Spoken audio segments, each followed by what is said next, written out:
Welcome to మెగానే TV pakka local.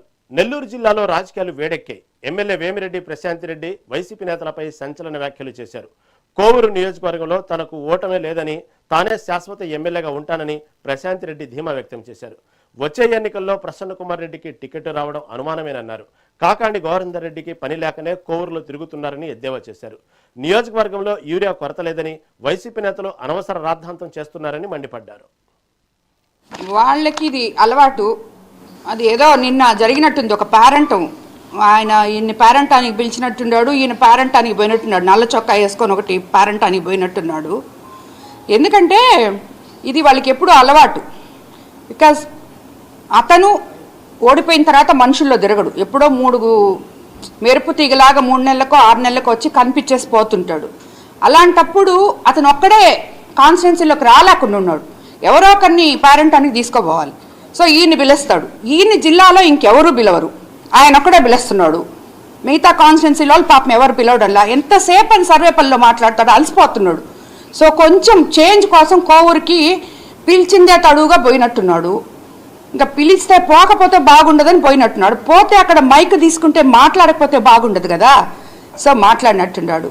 వాళ్ళకి తెలియంది ఏంటంటే నిజంగానే కోవూరు ప్రజలు చైతన్యవంతులని చెప్పి నిరూపించుకొని 2.5 సంవత్సరం ముందే తరిమి కొట్టారు. కోవూరు నుంచి 55,000 మెజార్టీతో నన్ను గెలిపించి ఎప్పుడు లేని విధంగా. అన్ని దగ్గరలో 7,000, కొన్ని మంది దగ్గరలో అట్లా వచ్చింది. కానీ ఈ కోవూరులో 6 సార్లు ఎమ్మెల్యే అయిన ఇతన్ని ప్రజలు భరించలేక ఇంకా నువ్వు పోయిరా నాయనా, నువ్వు వద్దు అని చెప్పి పంపించారు. ఈరోజు మళ్ళీ నువ్వు పెట్టుకో, సర్పంచ్ ఎలక్షన్లో పెట్టుకోవద్దని ఎవరు చెప్పారు? పెట్టుకో, పోటీ పెట్టుకో. చూడు, కోవూరులో ఇంకొక ఎమ్మెల్యే రారు, గుర్తుపెట్టుకో. నేను కోవూరులో పోటీ చేస్తాను. ఎందుకంటే కోవూరు జనం చైతన్యవంతులే. వాళ్ళకి ఏం కావాలో వాళ్ళకి తెలుసు, వాళ్ళని ఎవరిని ఎన్నుకున్నారో తెలుసు, నేనేం చేస్తున్నానో వాళ్ళకి తెలుసు. వీళ్ళు చెప్తే తెలుసుకోవాల్సిన అంత దీంట్లో వాళ్ళు లేరు కోవూరు ప్రజలు. అది సో వీళ్ళు ఆ కళలు మానేసి ఆయన ఎక్కడైనా చూసుకుంటున్నాడు. కానీ పాపం అక్కడ ఎక్కడ దొరకట్లే అతనికి కాన్స్టిట్యున్సీ. అది ఈ మధ్య కూడా తెలియదా మీకంతా? చాలా రోజులు అలిగున్నాడు. ఎందుకో తెలుసా? అది కూడా కోవూరులో నుంచి ఎమ్మెల్యేగా ఓడిపోయి అక్కడ ఒక ఆయన, నాకు తెలియదు అది, ఆయన వచ్చి అడిగితే మీరు మామూలుగా బాగేసుకోండి, ఎక్కడ డీవియేషన్స్ ఉంటే నా దగ్గర లేఅవుట్ వేయకూడదు అని చెప్పారు. ఆయన దగ్గరికి పోయి ₹1 కోటి డబ్బులు అడిగాడంట, ఆయన ఇవ్వలేదంట. సో సాక్షిలో న్యూస్ వేయించాడు. అది అసలు వాళ్ళు తెలుసుకొని ఆపినట్టుండారు. దానికి ఈయన అలిగాడు పాపం. అది అలాంటి ఆయన గురించి మనం ఇంతసేపు మాట్లాడుకోవడం కూడా వేస్ట్. నిన్న మాట్లాడాడు కాబట్టి, మీరు అడిగారు కాబట్టి నేను చెప్తున్నా. సో అటువంటి చరిత్రలు కలిగిన ఈ నాయకుల ఎంపీ గారి గురించి, నా గురించి మాట్లాడేది? మేము ప్రజలకి సేవ చేయడానికి రాజకీయాల్లోకి వచ్చాం, అదే చేస్తున్నాం. ఎప్పుడైనా కూడా ఏదైనా మాట్లాడేటప్పుడు ఒక పద్ధతిగా మాట్లాడాలని చెప్పి వాళ్ళు తెలుసుకోవాలి. పెట్టుకోండి, మీరు చేసుకోండి, కానీ మీరేం చెప్పారో ఏం చేశారో అవి చెప్పి చేసుకోండి. మీరు చేయలేదనే కదా నన్ను ఎమ్మెల్యేగా చేశారు. అది కూడా ఎప్పుడు లేని విధంగా 55,000 ఓట్లు మెజార్టీతో గెలిపించారు నన్ను. వాళ్ళు నాకు చేసిన దానికి నేను వాళ్ళకి చేస్తున్నా, అది వాళ్ళకి తెలుసు. ఏలూరు కలెక్టరేట్లో ఆధునిక సాంకేతిక పరిజ్ఞాన వినియోగంపై పోలీస్ శాఖ ఒకరోజు కెపాసిటీ బిల్డింగ్ వర్క్షాప్ నిర్వహించింది. ఈ వర్క్షాప్లో జిల్లా ఎస్పీ కె ప్రతాప్ శివకిషోర్ పాల్గొన్నారు. పోలీస్ వ్యవస్థలో ఆధునిక సాంకేతిక పరిజ్ఞానం, ఏఐ ఆధారిత సాధనాల వినియోగాన్ని ప్రోత్సహించడమే ఈ వర్క్షాప్ ముఖ్య ఉద్దేశం అన్నారు. శాంతి భద్రతల పరిరక్షణలో ఆధునిక సాంకేతిక పరిజ్ఞాన వినియోగంపై అధికారులు అవగాహన పెంచుకోవాలని ఈ సందర్భంగా పిలుపునిచ్చారు.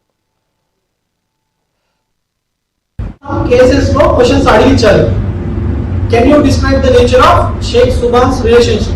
మీ అమ్మకి అతనికి రిలేషన్షిప్ ఇచ్చొచ్చు. ఇది డిఫెన్స్ ఏ క్వశ్చన్, ప్రాసిక్యూషన్ ఏ క్వశ్చన్ అడగాలనే కాదు, ఏ క్వశ్చన్ ఎలా అడగాలని కూడా చెప్తుంది మీకు. వాడు ఏం చెప్పాలి? Long term specific nature of Subhan relationship ని విక్టిమ్ స్ట్రెంగ్థెన్ చేయడానికి క్వశ్చన్ పొటెన్షియల్ మోటివ్ ఎస్టాబ్లిష్ చేయడానికి ఆ క్వశ్చన్ ఉపయోగపడుతుంది. తర్వాత స్టాప్ కేరింగ్ అంటే ఎందుకు వాళ్ళ గొడవ వచ్చిందనే క్వశ్చన్ అడగాలి. అవన్నీ మనం చెప్పించవచ్చు. ఆఫ్టర్ ఆర్గ్యుమెంట్ ఎట్లా వెళ్ళావు, 8 గంటలకు వెళ్ళావు, 30 నిమిషాల్లో నువ్వు ఎలా తిరిగి వచ్చావు, ఇంతకు మనం డిస్కస్ చేస్తుంది. అవన్నీ కూడా ప్రాసిక్యూషన్ ఈ క్వశ్చన్స్ అన్ని ప్రిపేర్ చేసుకుంటే ఈజీగా ఉంటుంది. Mister Sriram, you stated Sheikh Subhan was living with your mother since you are aware. The defense is trying to highlight the vagueness of Sriram's memory. ఇది ఇంకోటి మీకు ఏం చెప్తుంది, అసలు డిఫెన్స్ ఆ క్వశ్చన్ ఎందుకు అడుగుతాడు అనేది కూడా మీకు చెప్తుంది. మామూలు నీ క్వశ్చన్ అడుగు, నువ్వు ఇది చెప్పండి, వాడు రోబోట్ కాదు కదా, 10వ క్లాస్ అప్పచెప్పినట్టు అప్పచెప్తాడు. కేసెస్ లో క్వశ్చన్స్. కడప జిల్లా పులివెందులలో రాజకీయాలు హీటెక్కాయి. వైసీపీ ఎంపీ అవినాష్ రెడ్డి చేసిన ఆరోపణలపై రాష్ట్ర ఉర్దూ హజ్ కమిటీ డైరెక్టర్ మహబూబ్ బాషా తీవ్రంగా స్పందించారు. ఆరోపణలు చేసే ముందు గతాన్ని గుర్తు చేసుకోవాలన్నారు. గతంలో మున్సిపల్ ఎన్నికల సమయంలో తమపై దాడులు జరిగాయన్నారు. పోలీసుల ద్వారా వేధింపులకు గురి చేశారని మహబూబ్ బాషా ఆరోపించారు. సతీష్ రెడ్డి అరెస్టు ఘటనలను గుర్తు చేస్తూ గతాన్ని మర్చిపోవద్దని సూచించారు. మైనింగు, మట్కా, జూదం, ఇసుక దోపిడీ వంటి అంశాలపై వైసీపీ చేస్తున్న ఆరోపణలను ఆయన ఖండించారు. మాట్లాడడం ఎట్లుందంటే దయాలు వేదాలు కొల్లించినట్టు. ఎందుకు చెప్తున్నామంటే ఆయన నిన్న ఎలక్షన్స్ లో పోలీసులను అడ్డుపెట్టుకొని రాజకీయం చేసే విధంగా మాట్లాడుతున్నారు అని ఆయన అన్నాడు. అవినాష్ రెడ్డి గారు 2005 ఎలక్షన్ మున్సిపల్ ఎలక్షన్ జరిగినాయి. మీరు అప్పుడు ప్రత్యక్ష రాజకీయాలలో లేరు. మీ పక్కనే మా అన్న సతీష్ రెడ్డి గారు కూడా ఉన్నారు, పక్కనే నీ బండిలో పక్కనే ఉన్నారు. నీకు తెలియకుండా ఆయన అడిగి తెలుసుకో. 2005లో ఏ రకంగా మీ గుండాలు మా యొక్క ఇళ్ల మీద దాడి చేసి నైట్ మమ్మల్ని పోలీసులకు చెప్పినప్పుడు మా సతీష్ రెడ్డి గారికి ఆ రోజుల్లో మేము ఫోన్ చేస్తే ఆయన్ని కూడా అరెస్ట్ చేసి పోలీస్ స్టేషన్ లో షర్టు కూడా ఇప్పి ఆయన కూర్చోబెట్టిన రోజులు ఆయనకు తెలుసు. ఆయన మా అన్నను అడగండి, మీకు చెప్తాడు పోలీసుల గురించి, అన్యాయం గురించి ఏం జరిగిందో, గతంలో మీరేం చేశారు. తర్వాత ముగ్గురాయి సంబంధించినది ప్రజాధనం కొల్లగొడతారని అంటాను. ఎక్కడ ప్రజాధనం? ఒక ప్రైవేట్ లీజుదారుల నుంచి ఒకరు ఇద్దరు మాకు సంబంధించిన లీడర్లు కార్యకర్తలు పనిచేసుకునే దానికి అది ప్రజాధనం ఎందుకు అవుతారు? లీజు ఉన్నది గవర్నమెంట్ డబ్బు కడతారు, వాళ్ళు పనిచేసుకుంటారు. మీలాగా రౌడీజం చేసి లీజుదారులను మైనింగ్ ఓనర్లను చంపి ఎప్పుడు కూడా మా వాళ్ళు ముగ్గురాయి దోపిడీ చేయలే. ఇంకొకటి చెప్తాను, మీరు ఎప్పుడైనా గుర్తుపెట్టుకోండి, వేముల మండలం సంబంధించిన రాము మైనింగ్ చేసేటప్పుడు మీ ఇంట్లోనే కమిషన్లు కూడా ఇచ్చినారు. అది కూడా నువ్వు కనుక్కో. ఎంపీ అవినాష్ రెడ్డి గారు. పల్నాడు జిల్లా నర్సరావుపేట రూరల్ పోలీస్ స్టేషన్ ఎదుట టీడీపీ నేత పులి రామిరెడ్డి నిరసన తెలిపారు. తమపై పోలీసులు అక్రమంగా 6 కేసులు బనాయించారని ఆరోపించారు. పూర్తి విచారణ చేయకుండా లోకేష్ ఆఫీసు నుంచి ఫోన్ వచ్చిందని చెప్పడం సరికాదన్నారు. తనపై అక్రమ కేసులు పెట్టినందుకు తనని అరెస్టు చేయమని స్టేషన్ ఎదుట రామిరెడ్డి ఆందోళనకు దిగారు. ఈ క్రమంలో రామిరెడ్డి నిరసనను పోలీసులు అడ్డుకొని స్టేషన్ లోపలికి తరలించారు. మరి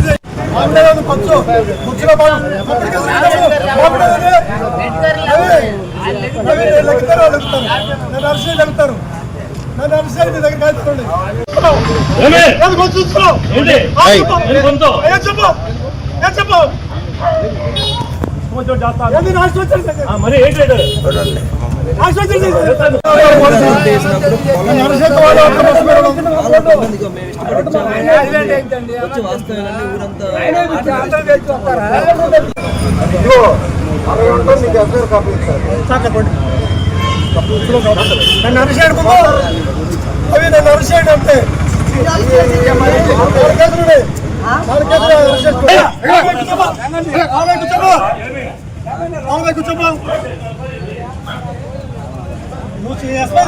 ఎస్ఐ లేకుంటే మేము కూడా పోలీసులు గౌరవిస్తాం. చేసినప్పుడు చేస్తాం, కాదు నీ మీద కూడా చేసినప్పుడు చేస్తాం.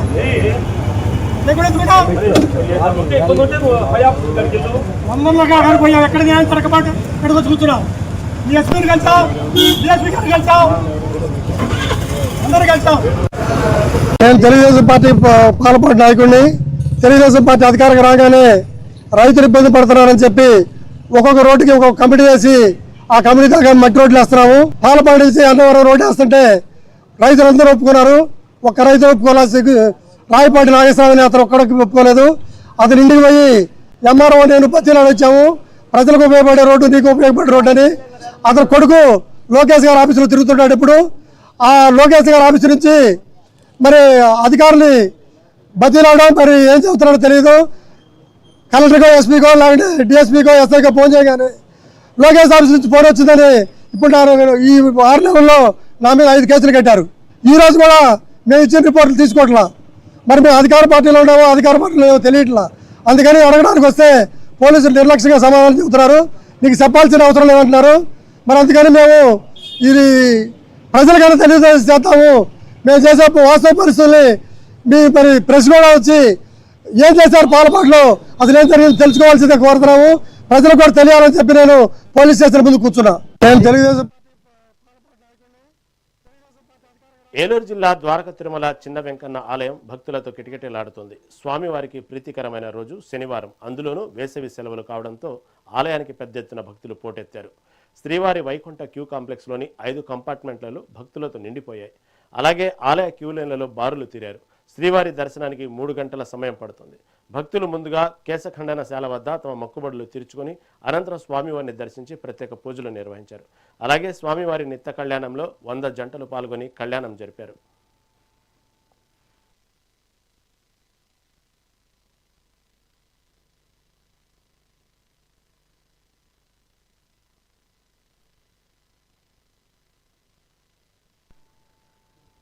పశ్చిమ గోదావరి జిల్లా చింతపర్రులో పేదల సేవే పరమావధి కార్యక్రమాన్ని నిర్వహించారు. ఇందులో భాగంగా ఉపాధి హామీ శ్రామికులకు మంత్రి నిమ్మల ప్రత్యేక కార్యక్రమాన్ని చేపట్టారు. శ్రామికులతో కలిసి కొద్దిసేపు గడిపి వారి యోగక్షేమాలు అడిగి తెలుసుకున్నారు. ఈ సందర్భంగా శ్రామికులకు భోజనం ఏర్పాట్లు చేశారు. దీంతో పాటు లక్కీ లాటరీ ద్వారా మహిళలకు చీరలను అందజేశారు.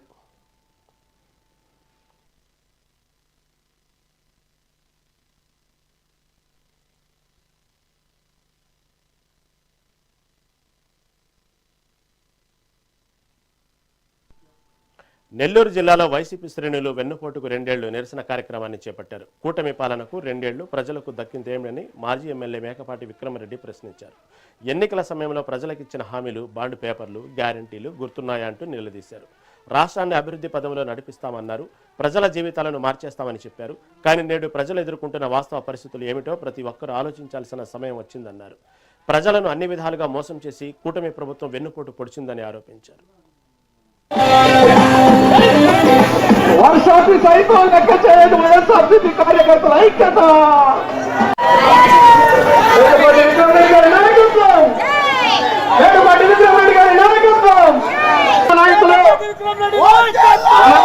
చూస్తున్నటువంటి యువ నాయకులు మాజీ శాసనసభ్యులు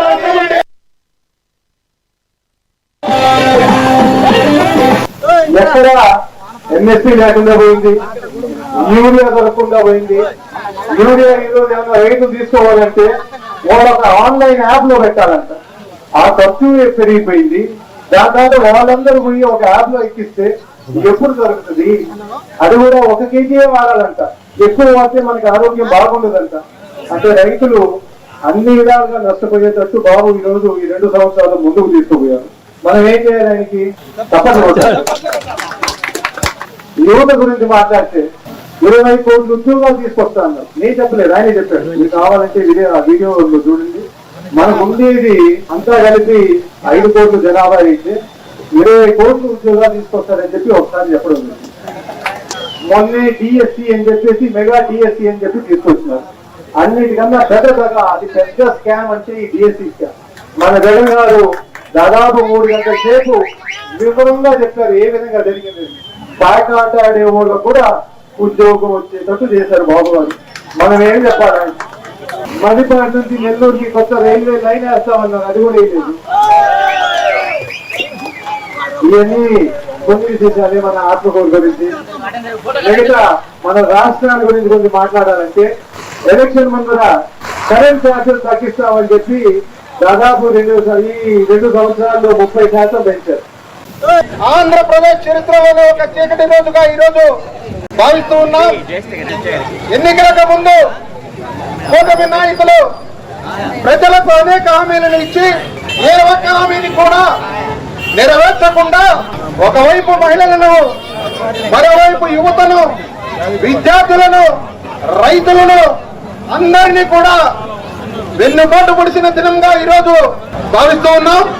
ఈ వెన్నుపోటు దినం సందర్భంగా మన ప్రీతమ నాయకులు, యువ నాయకులు ఆత్మకూరు నియోజకవర్గంలో మేకపాటి అంటే ఆత్మకూరు, ఆత్మకూరు అంటే మేకపాటి అని నిరూపిస్తూ దివంగత నేత మేకపాటి గౌతమ్ రెడ్డి గారి నుంచి కూడా మన నాయకులు, యువ నాయకులు విక్రమరెడ్డి గారి వరకు కూడా ఈ ఆత్మకూరు నియోజకవర్గంలో అనేక అభివృద్ధి సంక్షేమ కార్యక్రమాలు చేపట్టి అనునిత్యం ప్రజా సంక్షేమం కోసం పాటుపడుతూ ఉంటే ఈ రోజు అధికారంలో ఉన్నటువంటి నాయకులు ఈ ఆత్మకూరు నియోజకవర్గాన్ని అభివృద్ధి చేయవలసింది పోనిచ్చి ఎవరైతే కూటమి ప్రభుత్వం మీద విమర్శలు చేస్తారో ఆ నాయకుల మీద కార్యకర్తల మీద అక్రమ కేసులు దౌర్జన్యాలు దోపిడీలు చేస్తూ ఉంటే వీళ్ళందరూ కూడా జగనన్న సైనికులు.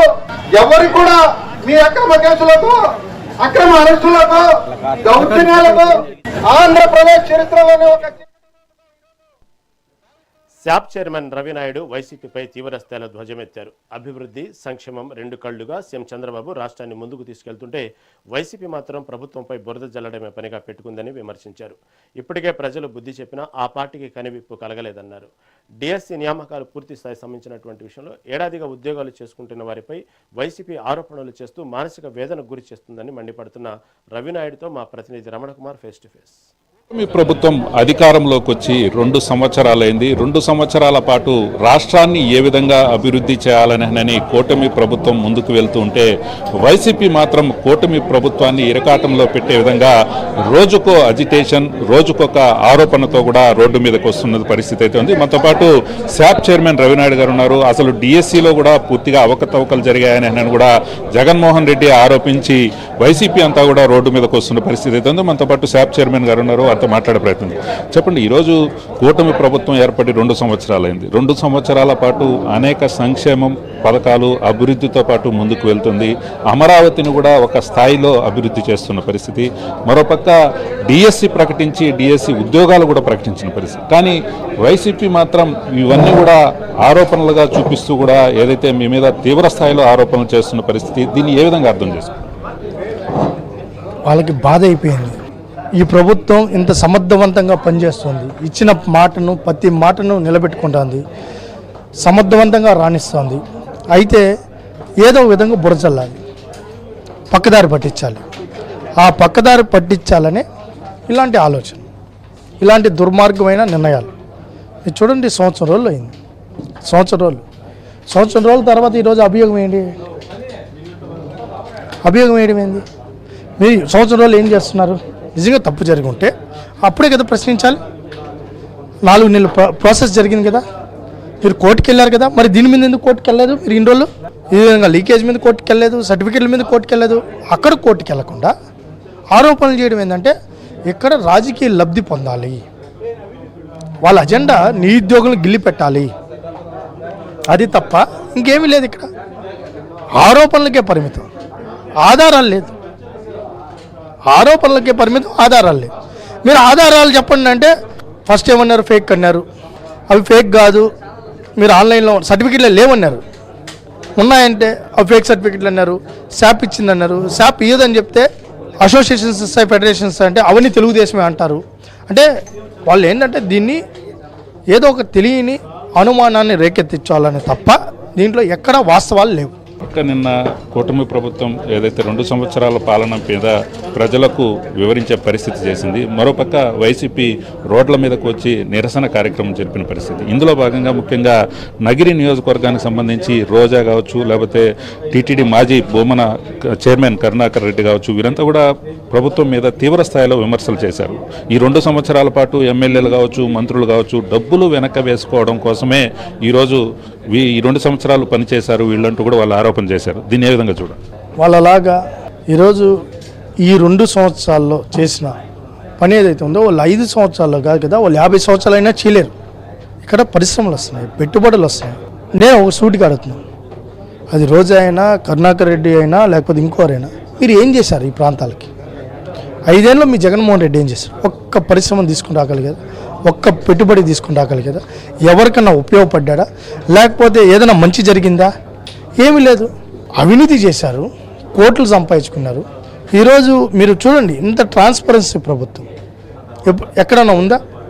ఈరోజు పింఛన్ కావచ్చు, తల్లికి వందనం కావచ్చు, ఈరోజు మహిళా శ్రీశక్తి కావచ్చు, ఈరోజు అణగారిన వర్గాలకు కానీ మీరేం చేశారు? 1000 రూపాయలు పింఛన్ పెంచడానికి మీకు 5 ఏళ్ళు పట్టింది, 5 సంవత్సరాలు పట్టింది. మీరేం చెప్పారు? మద్యపాన నిషేధం విధించిన తర్వాతే మేము ఎలక్షన్కి వస్తాను. నిజంగా మద్యపాన నిషేధం జరిగిందండి. ఎంతమంది ఉంటే అంతమందికి బిడ్డలకి మేము ఏదైతే అమ్మఒడి ఇస్తున్నారు, ఇచ్చారా? ఇచ్చారా అని అడుగుతాం. వైన్ షాపులు ఒక బిడ్డ చదువుకోమని ఒక బిడ్డను వైన్ షాప్ కాడ పనిచేయమని చెప్పారు. ఆ రోజు మెగా డిఎస్సి పెడతాన్నారు, పెట్టారా? జాబ్ క్యాలెండర్ ఇస్తున్నారు, ఇచ్చారు. ఏమి ఇచ్చారు? సాక్షి క్యాలెండర్ ఇచ్చారు. ఈరోజు అన్ని వర్గాలకు అన్యాయం చేసిన ప్రభుత్వం కాబట్టి 11 సీట్లు పరిమితమైంది. వాళ్ళ వల్ల కావడంలే. ప్రజల్లో ఈ ప్రభుత్వం మీద మంచి సానుకూలత ఉంది, మంచి అభిప్రాయం ఉంది. దాన్ని ఎలా అయినా కూడా బద్నాం చేయాలనుకున్నారు. కానీ వాళ్ళకి తెలియదు ఏంటంటే వాళ్ళని చూసిన తర్వాత వాళ్ళు పెయిడ్ ఆర్టిస్టులను పెట్టుకొని ఏదో ప్రోగ్రాంలు చేసుకుంటున్నారు తప్ప, డబ్బులు ఇచ్చి చేసుకుంటున్నారు తప్ప ఇక్కడ జరిగేది ఏమీ లేదు. ఈరోజు ఇచ్చిన ప్రతి మాటను నిలబెట్టుకుంటూ ఈ ప్రభుత్వం ముందుకెళ్తుంది. ముఖ్యంగా రవినాయుడు మీద టార్గెట్ చేసుకుని తిరుపతి వాసులని రోజుకో ప్రెస్ మీట్ నిర్వహిస్తూ కూడా ఆకురౌడి, పేట రౌడీ అంటూ కూడా వ్యాఖ్యలు చేయిస్తున్నారు. దీన్ని మీరు ఏ విధంగా తిప్పికొట్టబోతున్నారు? అసలు మీరు ఎందుకు కామ్గా ఉండాల్సిన పరిస్థితి? అంటే ఇప్పుడు తిరుపతిలో జరుగుతున్న అలజడే కాదు, రాష్ట్ర వ్యాప్తంగా కూడా వైసీపీ ఇలాంటి ఆరోపణలు చేస్తుంటే మీరు ఎందుకు మౌనంగా ఉన్నారు? అంటే ప్రెస్ మీట్లతో సరిపెట్టుకోవడం తప్ప వారి మీద ఎటువంటి చర్యలు తీసుకోకపోవడం పైన కూడా ప్రజలు భిన్నాభిప్రాయాలు వ్యక్తమవుతున్నాయి. దీన్ని ఏ విధంగా? ఇప్పుడు ఈ తిరుపతికి రౌడీజాన్ని పరిచయం చేసిన ఎవరు? ఈరోజు రాజారెడ్డి గారిని తీసుకొని వచ్చింది ఎవరు? బాంబులు వేసిన చరిత్ర వద్ది, కత్తులు పట్టుకొని తిరిగిన చరిత్ర వద్ది. మాదా మేము అడుగుతున్నాం. ఈరోజు ప్రజాస్వామ్యబద్ధంగా తిరుపతిలో లా అండ్ ఆర్డర్ కంట్రోల్లో ఉంది. గతంలో మీరు ఏం చేశారు? మున్సిపల్ వ్యవస్థని యథేచ్ఛగా వాడారు, పోలీస్ వ్యవస్థని యథేచ్ఛగా వాడారు. అసలు ఈ తిరుపతిలో ఓటు హక్కు కూడా వినియోగించుకోకుండా చేసిన చరిత్ర వీళ్ళది. వీళ్ళు కూడా మాట్లాడతారా? మీ ఓటన్నా మీరు వేసారో నాకు డౌట్. ఈరోజు ఎంపీ బై ఎలక్షన్లో ఓటేని ఇచ్చారా? టౌన్ బ్యాంక్లో ఓటేని ఇచ్చారా? మున్సిపల్ ఎలక్షన్లో ఓటేని ఇచ్చారా? ఏం చేశారని చెప్పి వీళ్ళు ప్రజాస్వామ్యాన్ని కాపాడిన వాళ్ళని వీళ్ళు చెప్పుకుంటున్నారు. ప్రజలు మర్చిపోయినారని వీళ్ళు అనుకున్నారు. ఏది మర్చిపోలే. ఈరోజు మేము ప్రజాస్వామ్యబద్ధంగా ఉన్నాం కాబట్టి వాళ్ళ ఆటలు సాగుతున్నాయి. ప్రజాస్వామ్యబద్ధంగా ఉన్నాం. ఈరోజు 57 కేసులు పెట్టారు, 11 హత్యాత్మకంగా 307 పెట్టారు, SC ST కేసులు పెట్టారు. ఇప్పుడు వరకు మేము ఎవరి మీద మేము అరెస్ట్ చేయం. మెల్ల చెప్తున్నాం, వాళ్ళు అరెస్టులు కోరుకుంటున్నారు, మేము అరెస్ట్ చేయం. వాళ్ళకి బాగా నవ్వు ఉన్నట్టుంది, అరెస్ట్ చేయండి. ఆ నవ్వు అయితే మేము కోకం. వాళ్ళు ఏం మాట్లాడతారో మాట్లాడి కూడా ఫ్రీగా వదిలేసినాం కదా ధర్నాలు చేసుకోమని. ఏం చేశారు? నాకు గంట సో పరిచారు, 4 ప్లే కార్డులు కలిసారు, వెళ్ళిపోయారు. ఎవరు పట్టించుకున్నారు?